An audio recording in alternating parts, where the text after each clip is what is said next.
Yan, good morning guys. Gumagawa ko ng champurado. Kasi sayang yung kanin lang ito guys natira gabi. Sayang kasi itapon, kaya huwag kayo magtapon ng mga kanin-kanin, mga bahaw-bahaw ninyo.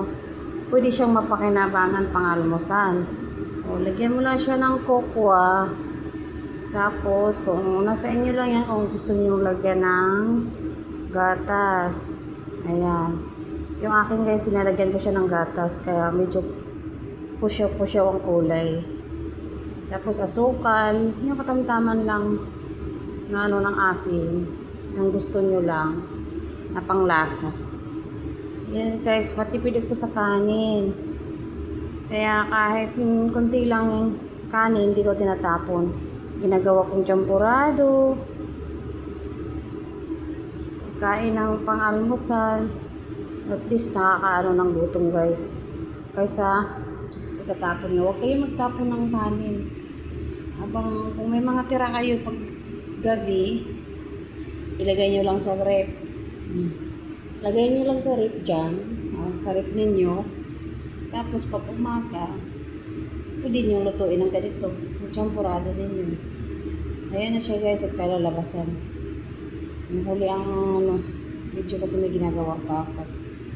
Yan. Tapos pag mulapot-lapot na siya,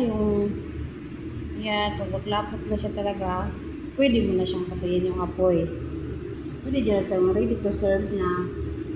O, mas tipid kasi ang mahal ng kilo ng bigas ngayon guys.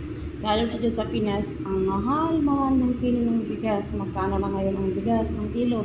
60 or 70 na ang kilo. So, isang kainan lang yan kung big family kayo. So, kaya kung may matitira kayo mga kanin-kanin, huwag nyo itatapon. Pwede nyo i-assemble, recycle nyo ulit. Maraming paraan guys para hindi natin sasayangan yung bawat butil ng bigas. Kasi, bless the Lord yan.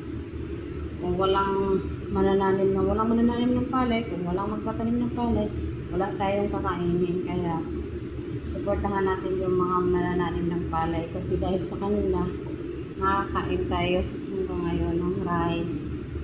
So, thank you for watching guys.